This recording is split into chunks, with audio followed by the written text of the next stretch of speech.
কেন পাঠাবে আর আমরা সেই খলিফার অন্তর্ভুক্ত? কি আমাদের দায়িত্ব, কি কাজ? আল্লাহ পাক ফেরেশতাদের এই কথা পর্যন্ত শোনার পরে বললেন, না, তোমরা যা ধারণা করছো যে আমি খলিফা পাঠাবো জিকির করার জন্য, তাসবিহ করার জন্য, আমার হামদ প্রশংসা করার জন্য, ওইটা না। ক্বালা ইন্নী আ'লামু মা লা তা'লামুন, অবশ্যই আমি যা জানি তোমরা সেটা জানো না, তোমরা যা ধারণা করছো ওইটা ঠিক না। আমার মনে আর একটা চিন্তা আছে, আল্লাহর মনে কি চিন্তা আছে ওইটা আজকে আজ আমরা জেনে তারপরে বাড়ি যাব। এর পরের আয়াতটা একটু ভয়ঙ্কর আয়াত, যদিও আমরা সেই ছোটবেলা থেকে যেভাবে শুনেছি ওইভাবে না। একটু চিন্তা ভাবনা করার নিয়ত নিয়ে শোনেন, দেখবেন বাস্তবের সাথে মিলছে। আল্লাহ পাক বলেন, ওয়া আল্লামা আদামাল আসমা কুল্লাহা সুম্মা আরাদাহুম আলাল মালাইকাতি ফাকালা আম্বিউনি বিআসমাই হাউলাই ইন কুনতুম সাদিকিন।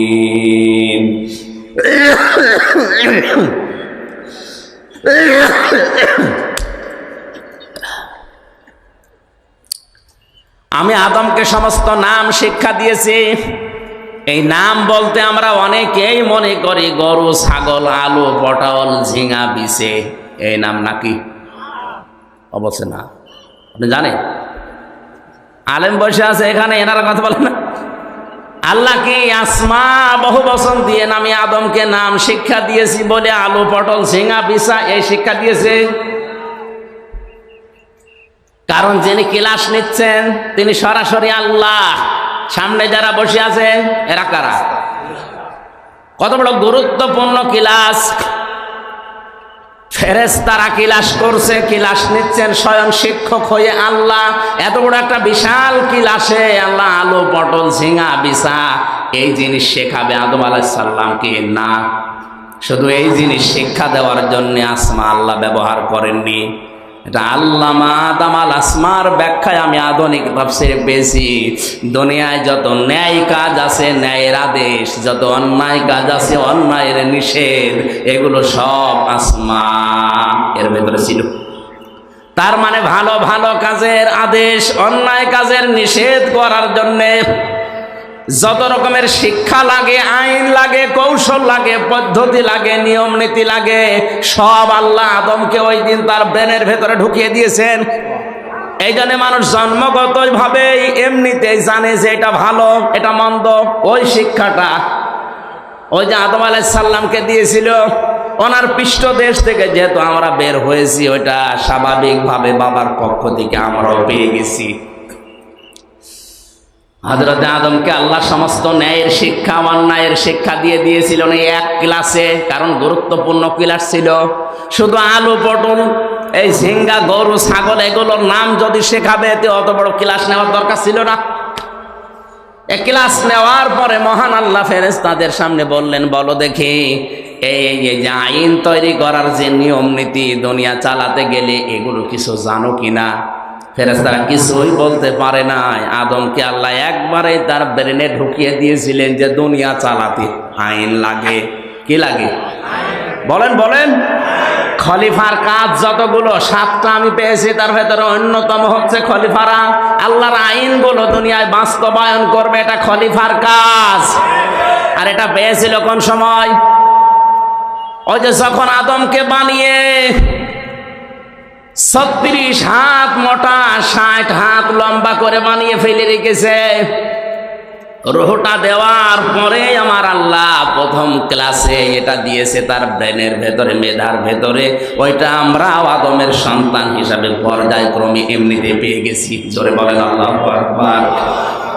মহান আল্লাহ ক্লাসটা নেওয়ার পরে ফেরেশতারা যখন কিছুই বলতে পারলেন না, হযরত আদম আলাইহিস সালাম সবগুলো প্রশ্নের জবাব যখন ঠিক মতো দিয়ে দিচ্ছে, ফেরেশতারা তখন এক বাক্যে বলেছে, ক্বালু সুবহানাকা লা ইলমা লানা ইল্লা মা আল্লামতানা ইন্নাকা আনতাল আজিজুল হাকীম। জোরে বলেন আল্লাহু আকবার। আল্লাহ তুমি পবিত্র, আমরা কিচ্ছু জানি না, তুমি যতটুকু আমাদেরকে শিক্ষা দিয়েছো ও ছাড়া আমরা আর কিছু জানি না। এবার আমার প্রশ্ন হচ্ছে, হযরত আদম আলাইহিস সালামকে আল্লাহ খলিফা করে পাঠিয়েছেন খানকায়। এই কথা বলা লাগবে। ইন্নী জাইলুন ফিল খানকা আল্লাহ দেয়নি। আজ বাংলাদেশ সহ ভারত, পাকিস্তান, বিভিন্ন দেশে আমরা দেখি খলিফা পাওয়া যায় কোথায়? এই বলেন, আল্লাহ খানকায় খলিফা পাঠিয়েছে। আর যত খলিফা তৈরি হয় সব খানকা থেকে। এত বড় একটা গুরুত্বপূর্ণ জিনিস, এটা পাওয়া যাচ্ছে কোথায়? যারা চুল কেটে দেয় তাদেরকেও আমরা অনেকে খলিফা বলি। অনেক জায়গায়, অনেক জেলাতে আছে যারা কাপড় চোপড় সেলাই করে, এদেরকে কি বলে? কাপড় সেলাই করে এরা খলিফা, চুল কেটে দেয় এরা খলিফা, দরবার থেকে বের হয় এরা খলিফা। তা আল্লাহ এগুলো বানানোর জন্য ফেরেশতাদের সামনে বারকানি করছে। শব্দগুলো খেয়াল করলে আপনি আশ্চর্য হবেন। আল্লাহ বলেননি যে ইন্নী জাইলুন ফিল আরদি। আল্লাহ যদি বলতেন ইন্নী জাইলুন ফিল মাসাজিদি খলিফা, আমি মসজিদে খলিফা পাঠাবো, তাহলে মসজিদে বসে বসে কিছুক্ষণ আল্লাহ বিল্লাহ করলে আপনার দায়িত্ব শেষ হয়ে যেত। আল্লাহ পাক যদি বলতেন ইন্নী জাইলুন ফিল মাদারিসি খলিফা, আমি মাদ্রাসায় সমূহে খলিফা পাঠাবো, মাদ্রাসা তৈরি করে কিছু ছেলে পেলে পড়ালে আপনার দায়িত্ব শেষ হয়ে যেত। আল্লাহ তাআলা বলেন ইন্নী জাইলুন ফিল বাইতি খলিফা, ঘরে ঘরে খলিফা পাঠাবো না। আল্লাহ এমন জায়গার নাম দিয়েছে ইন্নী জাইলুন ফিল আরদি, আমি জমিনে খলিফা পাঠাবো। কোথায়? বাংলার মুসলমানেরা খলিফার দায়িত্ব যেটা, এটা পালন করার জন্য জমিন লাগে, এটা পালন করার জন্য জমিন লাগে, এটা পালন করার জন্য জমিন লাগে। আর জমিনগুলো আমাদের হাতে নেই, এই জন্য জালেমরা জমিন মন মতো চালাচ্ছে। কথা কোথায় গিয়ে ঠিক আছে আপনি টের পাচ্ছেন? কিছুই টের পান না। মগজ যাদের আছে এরা টের পেয়েছে কোথায় গেছে। আর জমিনটা ফাঁকা পেয়ে জালেমরা মন মতো চালাচ্ছে। আদালত ওদের দখলে, প্রশাসন ওদের দখলে, আর আমরা আছি খানকা নিয়ে, মসজিদ নিয়ে, মাদ্রাসা নিয়ে। ফেরেশতারা তো এই জন্যই বলেছিলেন নাহনু নুসাব্বিহু বিহামদিকা ওয়া নুকদ্দিসু লাক, আল্লাহ তোমার তাসবিহ লাগবে, তোমার প্রশংসা করা লাগবে। আমরা তো আছি, আরো বেশি করে করব দরকার হয়। আল্লাহ তাআলা বলেন না, তোমরা যা মনে করছো এইটা না, কি জন্য আমি খলিফা পাঠাবো এটা এখনো তোমাদের বলি না, এটা আমি আল্লাহ জানি। খলিফা কেন পাঠাবেন আল্লাহ কোরআনে কারিমে জানিয়েছেন। ইয়া দাউদ ইন্না জাআলনাকা খলিফাতান ফিল আরদি ফাহকুম বাইনান নাসি বিল হক। এটা সূরা সাদের 26 নম্বর আয়াতে। পৃথিবীতে যত খলিফা বড় বড় আমরা জানি, তার ভেতরে দাউদ নবী ছিলেন খলিফা। কি ছিলেন? হযরতে দাউদকে আল্লাহ ডাক দিয়েছেন, হে দাউদ, অবশ্যই আমি তোমাকে পাঠিয়েছি, জমিনের খলিফা করে তোমাকে বানিয়েছি। জমিনের খলিফা হিসেবে তোমার প্রথম দায়িত্ব ফাহকুম বাইনান নাসি বিল হাক্কি, দুনিয়ায় মানুষের ভেতরে ন্যায় বিচার কায়েম করো। তাহলে খলিফার প্রথম কাজ, এই কথা বলেন না কেন? শুধু জিকির করার জন্য, শুধু তাসবিহ করার জন্য যদি খলিফার কাজ হতো, তাহলে দাউদ নবীকে আল্লাহ ডাক দিয়ে বলতেন না ফাহকুম বাইনান নাসি বিল হক, তুমি বিচার করবা, ন্যায় বিচার গরু ছাগলের ভেতরে। কথা বলেন, কথা বলেন।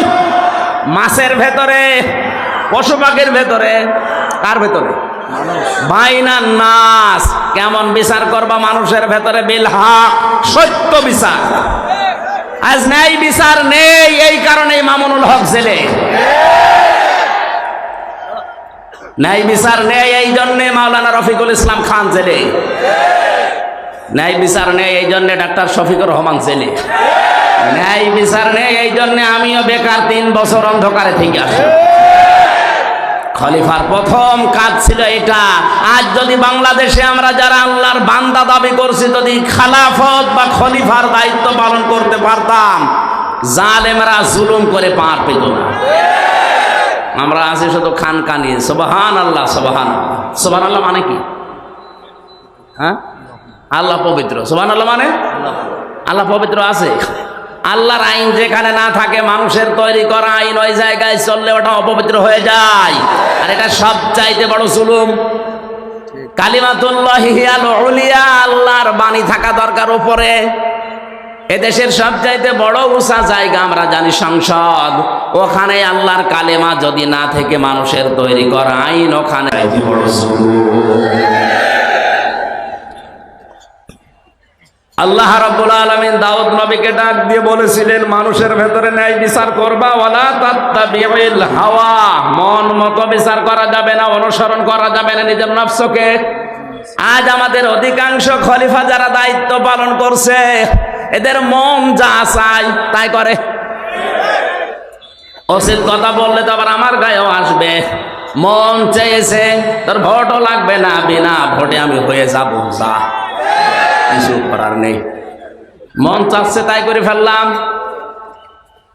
গতকালকে আবার কে জানো নতুন করে সুর দিয়েছে যে নির্বাচন আবার করা লাগবে। এটা কি মামার বাড়ির আবদার?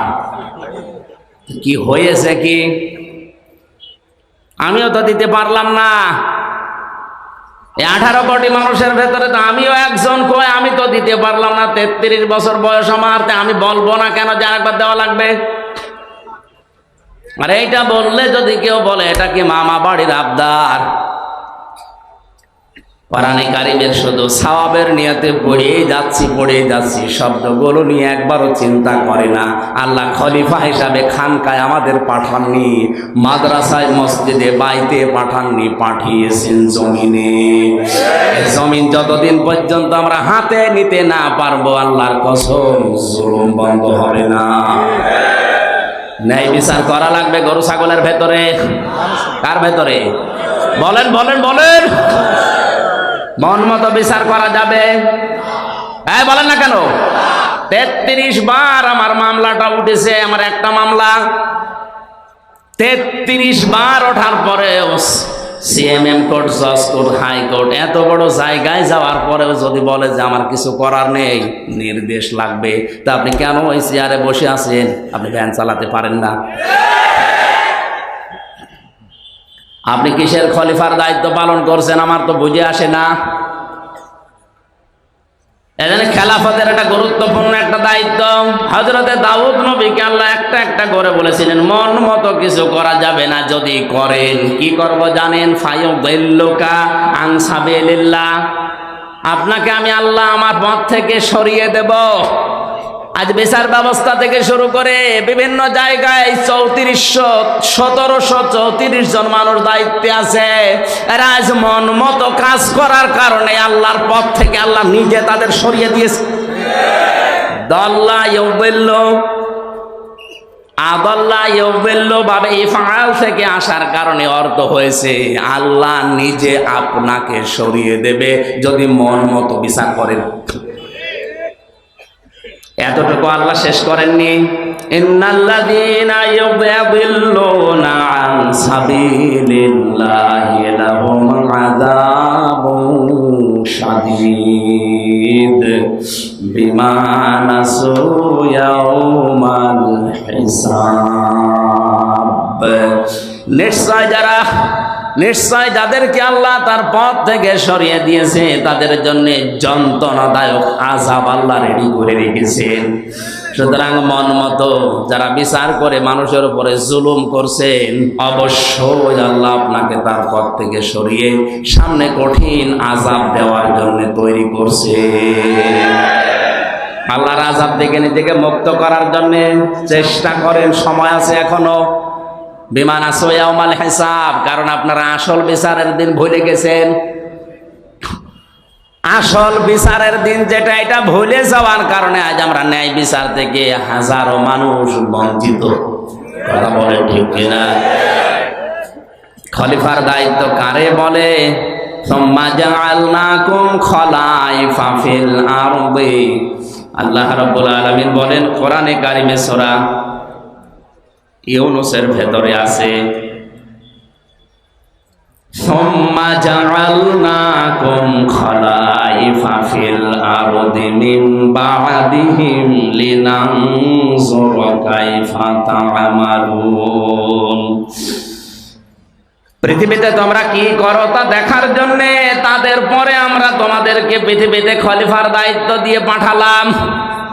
ও বাংলার মুসলমানেরা, অনেকে অনেক বছরে দেশটা চালিয়েছে, এরপরে এখন যারা আছে মনে করেন আল্লাহ তাদেরকে হাতে ধরেই দিয়েছে।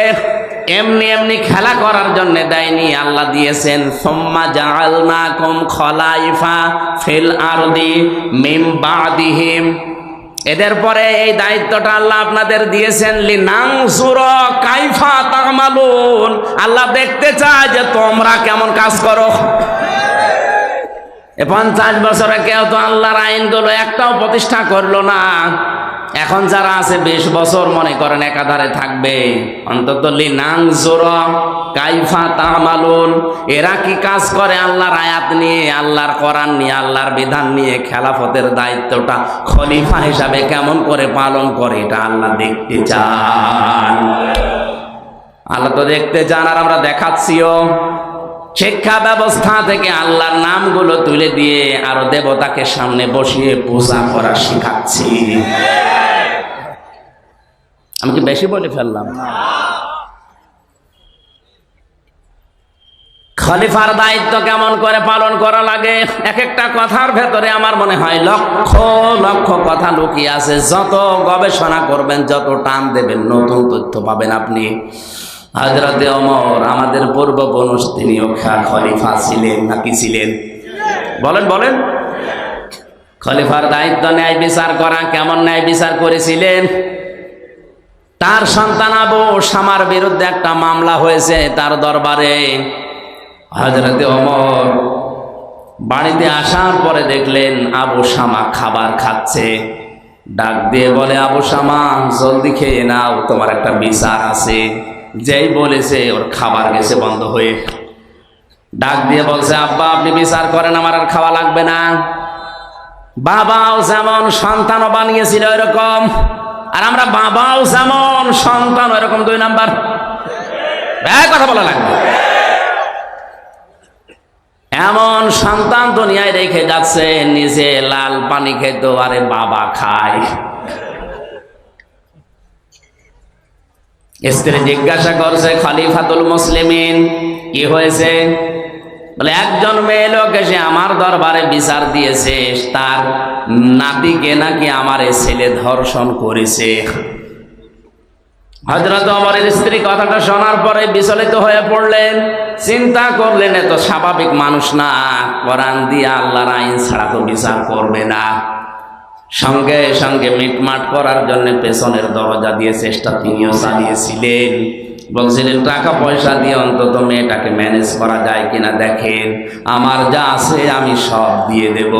হযরত ওমরের চেহারা লাল হয়ে গেল। তিনি বললেন, স্ত্রী তুমি কি আল্লাহর বিধান থেকে আমাকে সরাতে চাও?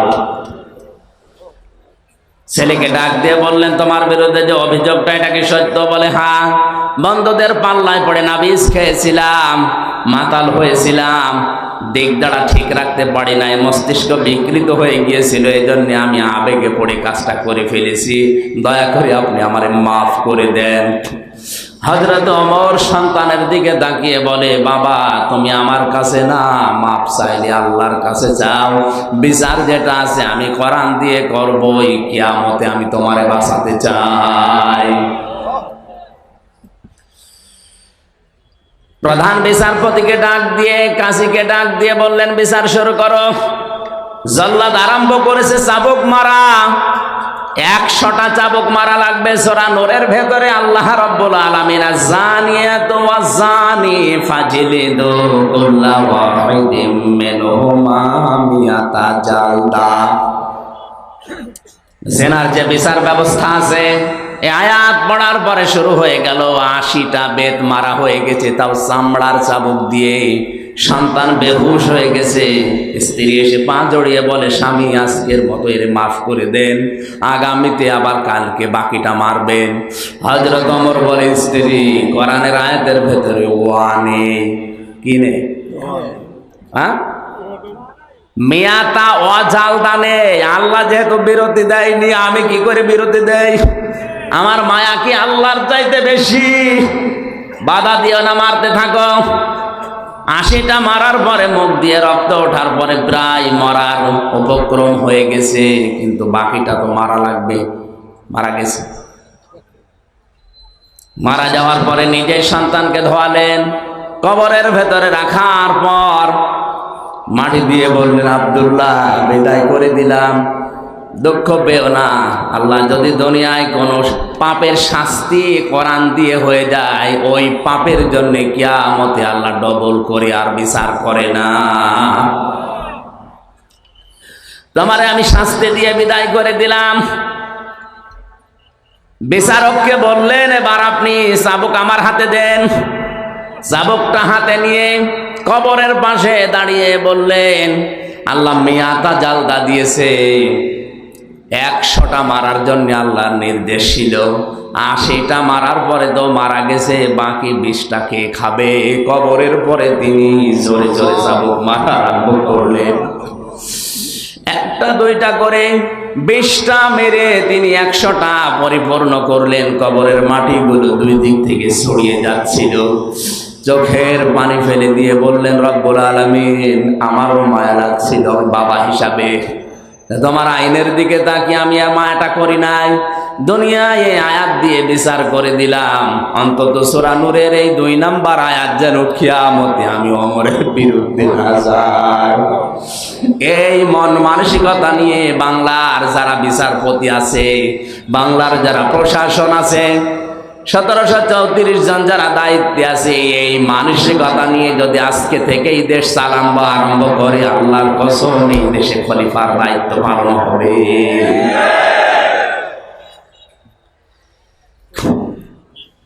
হযরত ওমর বাড়িতে গেলেন, সন্তান যেই ঘরে থাকে ওই ঘরে প্রবেশ করলেন। ছেলে যেই ঘরে আছে ওই ঘরের মালিশটা এবার বুকের ভেতরে নিয়ে তিনি এবার হাউমাউ করে কাঁদছে। স্ত্রী ডাক দিয়ে বলে, খলিফা এত করে নিষেধ করলাম, আপনি মানলেন না, এখন ছেলের বালিশ নিয়ে কান্নাকাটি করেন, আপনি কি বাবা? হযরত ওমর বলে, স্ত্রী মানুষ আমিও বাবা, আমারও মায়া আছে, কিন্তু আল্লাহর আইনের চাইতে বেশি না। বাংলার দায়িত্বশীল মানুষদেরকে, বিচারপতিদেরকে বলছি, আপনার সামান্য উদাসীনতার কারণে, আপনার মন মতো বিচার করার কারণে আজ হাজারো মানুষ বাংলার বিভিন্ন জেলে বছরের পরে বছর অন্ধকারে পৌঁছতেছে। আপনার ছেলে যখন এই গেড়া কলে পড়বে তখন আপনি টের পাবেন। এমনকি আমারও ম্যাজিস্ট্রেট যেটা 164 নিয়েছিল, মিথ্যাও নিজেও জানে। কিছুদিন পরে দেখি ওই ম্যাজিস্ট্রেট জেলখানার ভেতরে, কি গো, আমার দেখে মুখ লুকাচ্ছে, আমি তো চিনে ফেলেছি। বললাম, কি স্যার আপনি না? কি? আমার কিছু করার নেই, আমার যা বলেছে আমি তাই করেছি। এখানে আল্লাহ কি দিয়েছিলেন? ওয়ালা তাত্তাবিউল হাওয়া, মন মতো কাজ করা যাবে না। ফায়ুদিল্লাকা আন সাবিলিল্লাহ, কেউ যদি বিচার করতে গিয়ে মন মতো করে তাহলে তাকে গোমরাহ করে দেবে আমির হামজা। কে কে বলেন বলেন? আল্লাহ আপনাকে পথ হারিয়ে দিয়েছেন। কে মামলা আপনার? বলছে আমার বউ আমার যৌতুক মামলা দিয়েছে। তোর বউ না, তোরে আরো কত মামলা দেবে? তোমার ছেলে, তোমার মেয়ে, তোমার বউ, তোমার চাচা তো ভাই যখন এরকম গেড়া করে পড়ে বছরের পরে বছর মিথ্যা মামলায় জেল খাটবে, তখন বুঝবা যে দায়িত্বে থাকা কি। এই জন্য বিবেকটা এখনো কাজে লাগান, এখনো সময় আছে। আর যেহেতু 100 বছর পরে এখানে যারা আমরা আছি কেউ থাকবো না, নতুন মানুষ এসে এই জায়গা চাষ করবে। এই কথা বলেন না কেন? কার জন্য কি করে যাচ্ছেন আমি জানি না, আপনাকে বাঁচার জন্য আমি বলছি, আল্লাহর কসম আমাকে শত্রু মনে করেন না। অভিভাবক হিসাবে মেনে নিয়ে এই কথাগুলো নিজের জন্য বলছি, আপনার জন্য বলছি। এইটা মেনে নিয়ে বাস্তবতায় কাজ করেন, আপনিও বেঁচে যাবেন, আমিও বাঁচতে পারবো। আমি যদি এই সঠিক কথাগুলো এখন না বলি, কিয়ামতের ময়দানে আল্লাহ আমার দিকে তাকাবে না, কথা বলবে না, পবিত্র করবে না, জান্নাত তো দূরের কথা। এই তথ্যটা আছে সূরা বাকারা 2 নাম্বার পারা 5 নাম্বার পৃষ্ঠার 3 নাম্বার লাইনের 173 নাম্বার আয়াতে আল্লাহ রাব্বুল আলামিন বলেন, ইন্নাল্লাযীনা ইয়াকতুমুনা মা আনজালাল্লাহু মিনাল কিতাবি ওয়া ইয়াশতারুনা বিহি সামানান ক্বালিলা উলাইকা মা ইয়াকুলুনা ফি বুতুনিহিম ইল্লান নার ওয়া ইউকাল্লিমুহুমুল্লাহু ওয়া ইউযাক্কিহিম। কোরআনে কারিমে আল্লাহ আয়াতের ভেতরে সারমর্ম হিসাবে জানিয়েছেন, নিশ্চয় যারা গোপন করছে করবে। এক তো মনে এটা মোজারে, বর্তমান ভবিষ্যৎ, প্রেজেন্ট ফিউচার। আল্লাযীনা ইসমে মাউসুলা শুধু আমির হামজা এর ভেতরে একা নেই, তামাম দুনিয়ার সবাই আছেন। না, শরীরে আসলে সাপোর্ট করছে না, জোর করে তো মেশিন চালে না, এত জোর করে চালাতে গেলে হয়।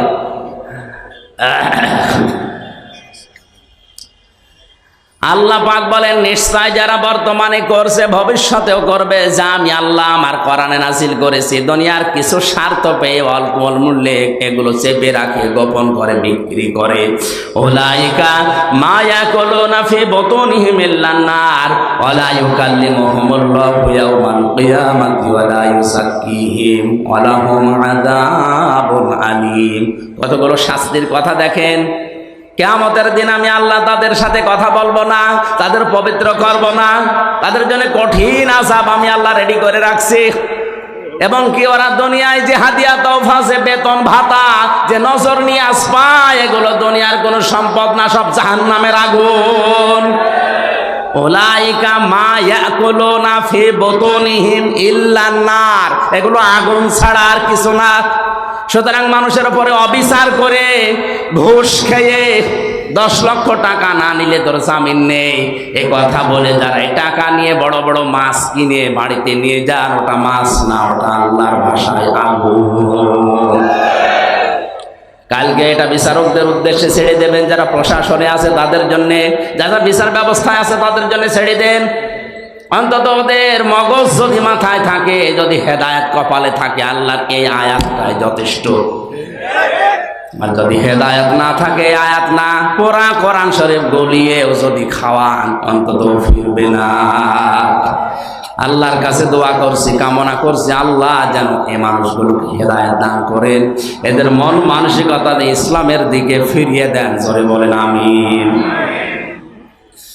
আমার বন্ধুরা, দুনিয়ায় আল্লাহ আমাদেরকে পাঠিয়েছেন কি দায়িত্ব দিয়ে? খলিফা। বলেন বলেন, আরো জোরে বলেন। আমরা আল্লাহর জমিনে খলিফা। আল্লাহর কাছে সবচাইতে বড় দামি মানুষ ওইটা, মান সালিমাল মুসলিমুনা মিন লিসানিহি ওয়া ইয়াদিহি, যার হাতের দ্বারা, যার মুখের দ্বারা মুসলমানেরা শান্তি পায়। এখানে আল্লাহ কিন্তু মান সালিমান নাস দেননি, মান সালিমাল মুসলিমুনা। তোমাদের ভেতরে সবচাইতে উত্তম মুসলমান, সবচাইতে উত্তম মুমিন ওই লোকটা, যে লোকটার দ্বারা মুসলমানেরা তার হাতে এবং মুখের দ্বারা শান্তি পায়। এ হাত মানে শুধু এই হাত না, এ হাত ক্ষমতার হাত। কথা বলে না কেন? এ হাত টাকা পয়সার হাত, প্রভাব প্রতিপত্তির হাত। এ হাত হতে পারে। লেসান মানে জবান, শুধু এই জবান না, ইশারাও হতে পারে। অনেকে জবানে কথা বলে না, ইশারা দিলে 10টা লাশ পড়ে যায়। এরকম মানুষ দেশে আছে না নেই? মিন লিসানিহি ওয়া ইয়াদিহি, যার হাতের দ্বারা, মুখের দ্বারা, আইনের হাতের দ্বারা, বিচারের হাতের দ্বারা, ক্ষমতার হাতের দ্বারা, প্রভাবপত্তির হাতের দ্বারা, এই হাতের দ্বারা, মুখের দ্বারা, ইশারায় দ্বারা যারা মুসলমানকে শান্তি দিতে পারে, এরাই আল্লাহর দরবারে মুসলমান। আর কোরআনে কারিমে আল্লাহ বারবার আদেশ দিয়েছে তোমরা মৃত্যুবরণ করো না যতক্ষণ মুসলমান হতে না পারো। সুতরাং আপনার কাছে আমার আরজি, আপনি মুসলমান হতে পারছেন তো, নাকি আল্লাহর মামলার আসামি হয়ে যাচ্ছে?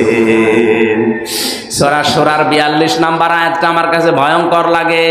ইন্নামাস সাবিলু আলাল্লাযীনা ইয়াযলিমুনান নাস।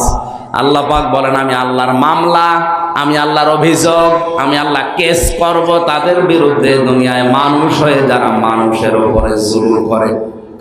আর এইটাই বাংলাদেশে বেশি। আল্লাহ আমাদেরকে খেলাফতের দায়িত্ব পালন করার তৌফিক দিন।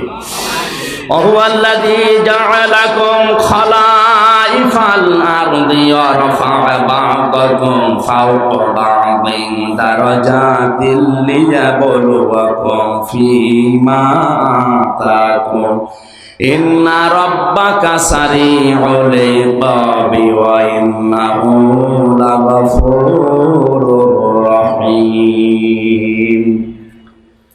আর যারা ক্ষমতায় আছেন আল্লাহ তাদেরকে ক্ষমতা এমনি দেয়নি, যদিও ওরা সবাই বলে ক্ষমতার মালিক আল্লাহ আমাদেরকে বসিয়েছেন। হ্যাঁ, আল্লাহ আপনাদের বসিয়েছেন। কেন বসালেন জানেন?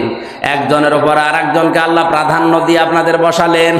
বারবার মনে করেন আপনাদেরকে আল্লাহ বসিয়েছেন খেলা করার জন্য না, আল্লাহ দেখতে চাই, পরীক্ষা করে নিতে চাই যে আপনারা আল্লাহর পক্ষে কাজ করেন কিনা। খেলাফতের দায়িত্ব বলেন ওহু আল্লাযী জাআলাকুম, তিনি সেই আল্লাহ যিনি তোমাদেরকে বানিয়েছেন খলাইফাল আরদি, জমিনের খলিফা, ওয়া রাফা'a বা'দাকুম ফাওকা বা'দিন দারাজাত, একের উপরে অন্যকে প্রাধান্য দিয়ে। আজ 20 বছর একাধারে অন্যদের তুলনায় আপনাদের প্রাধান্য দিয়ে দিয়ে আল্লাহ বানিয়েছেন, ভগবান বানিয়েছেন। বলেন বলেন। আমি যেদিন প্রথম গ্রেপ্তার হয়েছিলাম সেই 11 সালে ওসি সাহেব আমার এই আয়াতটা ধরেছিলেন, থানায় নিয়ে বলছে হুজুর কুলিল্লাহুম্মা মালিকাল মুলকি তুতিল মুলকা মান তাশা। বলেন তো ক্ষমতার মালিককে? বললাম আল্লাহ। হ্যাঁ আমিও জানি। সুতরাং এখন যিনি আছে, ওই সময় যিনি ছিল আপনারা জানেন যে এখন যিনি আছে আল্লাহ তাকে বসিয়েছে। আপনি চিল্লান কেন? আর ক্ষমতার মালিক আল্লাহ বলার পরে আল্লাহ ছেড়ে দেননি। আল্লাহ পরের শব্দে দেখেন তুযিল্লু মান তাশা ওয়া তু'ইজ্জু মান তাশা বিয়াদিকাল খায়র ইন্নাকা আলা কুল্লি শাইইন কাদির। আল্লাহ কাউকে ক্ষমতায় বসিয়ে সম্মান বৃদ্ধি করে দেন, আর কাউকে ক্ষমতার চেয়ার থেকে নামিয়ে তাকে বেইজ্জতি করেন।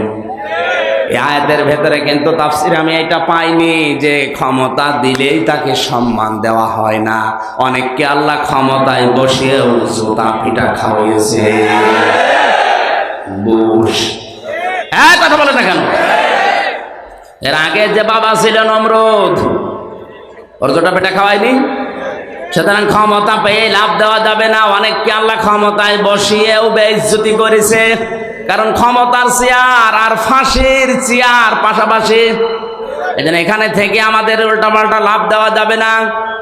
কিছু মানুষ আছে মনে করে না, এ মনে হয় কিয়ামত পর্যন্ত আমার কাছেই থাকবে, এই জন্য উল্টাপাল্টা টার্গেটও দিয়ে দেয়। 41 সাল, 70 সাল, 72 সাল। আরে ভাই তুই বাঁচবি, হ্যাঁ তুই বাঁচবি। এখন যাদের বয়স 70 বছর, বলে তো 41 সাল আসতে ওর কত বছর হবে?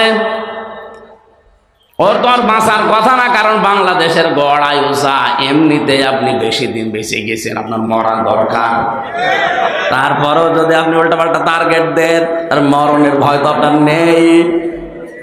মরণের ভয় যে করে না সে আল্লাহকে ভয় করবে কি করে? আল্লাহ আমাদেরকে যেন বুঝ দেন, জোরে বলেন আমিন। সম্মানিতা মা বোন যারা এসেছেন তাদের জন্য মাত্র একটা হাদিস বলছি, তিরমিজি শরীফে নবীজি বলেন নেককার মহিলা যারা, তাদের জন্য জান্নাতের 8টা দরজা আল্লাহ খুলে রাখবে। নেককার নারীর প্রথম বৈশিষ্ট্য হচ্ছে সে স্বামীকে দেখলে আনন্দ দেয়। আমাদের নারীদের বৈশিষ্ট্য স্বামীকে আনন্দ না, ও আনন্দ দিচ্ছে জনগণকে। সাজগোজ করে যারা রাস্তাঘাটে বের হয়, আল্লাহর কসম ওটা স্বামী খুশি করার জন্য না, ওটা খুশি করবে জনগণকে। এটা নেককার না, যদিও নামাজ পড়ে রোজা রাখে বোরকা পরেও নেককার না। 2 নম্বরে স্বামী যেটা পছন্দ করে যদি জায়েজ হয় আপনাকে পছন্দ করা লাগবে।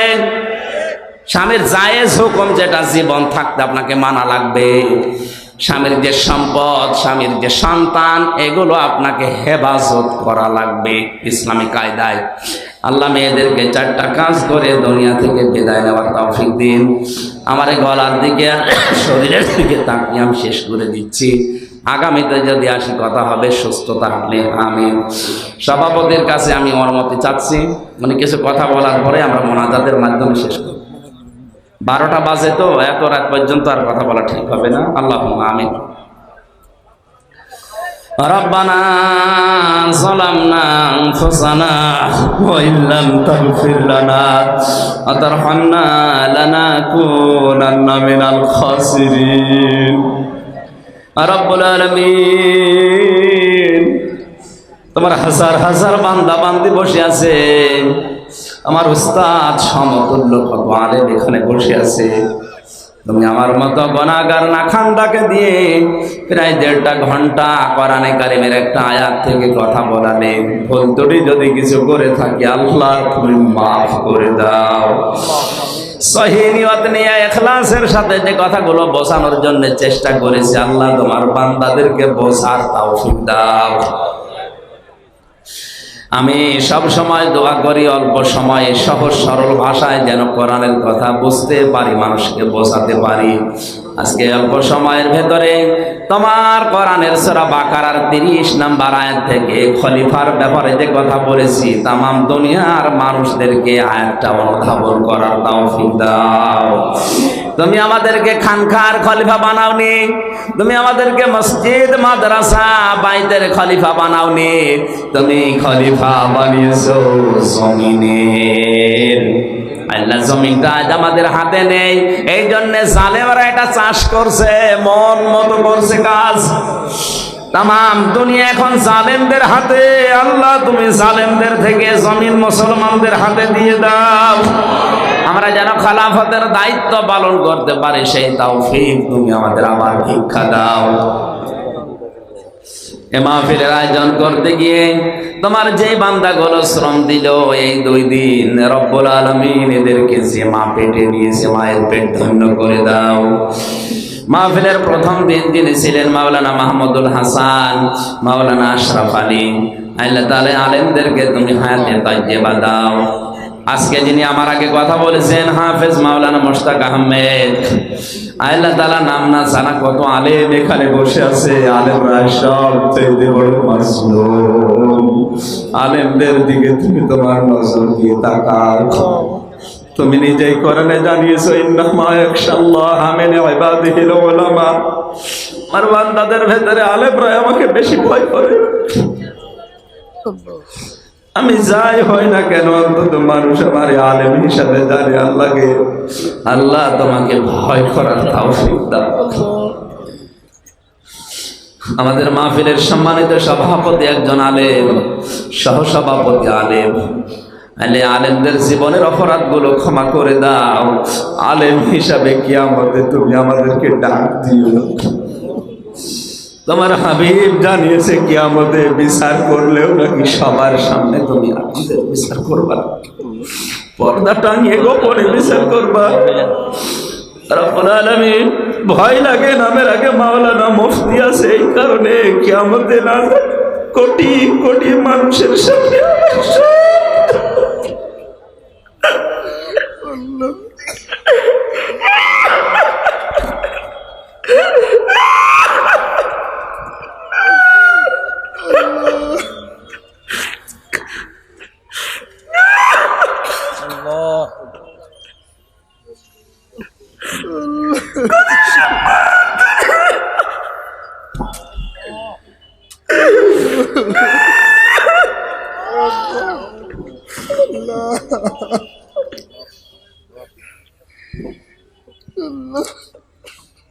কত সম্মান দুনিয়ায় মানুষ আমাদেরকে করে, আমাদের যদি কোটি কোটি মানুষের সামনে আমাদেরকে বেইজ্জতি করবার আমাদের বিচার গোপন করে মাফ করে দিন। সম্মানিত মা বোনেরা, কত আশা নিয়ে ভরসা নিয়ে মা ফেলে 2 দিন এসেছে। আল্লাহ তুমি তাদের আশা যাবাকে মাফ কবুল করে দাও। তাদের পেটে তুমি নেককার সন্তান দান করো। ছেলে মেয়েদের লেখাপড়া করছে, মেজাজ খুলে দাও। রাত 12টা পার হয়ে গেছে। তাহাজ্জুদের এই সময় যারা হাত তুলেছি, আল্লাহুম্মা লা তারুদ্দানা খায়বিন, একেবারে খালি হাতে ফেরত দিও না। মাথা নিচু করেন, চক্ষু বন্ধ করেন। রব্বুল আলামিন একেবারে খালি হাতে ফেরত দিতে তোমার তো লজ্জা। কত মানুষের মা নেই, বাবা নেই। এখানে মাওলানা হাফিজুর রহমান বারবার তার বাবার জন্য দোয়া চায়। রব্বুল আলামিন তুমি তার বাবাকে মাফ করে দাও, আমার মা বাবাকে ক্ষমা করে দাও। স্ত্রী পুত্র সন্তান আদি যারা দুনিয়াতে আছে নেক হায়াত দান করো। যারা বিদায় নিয়েছে এদেরকে তুমি নিজ গুণে কবরে জান্নাত দিয়ে দাও। বাবা সে ভাইরা বাইরে নিজের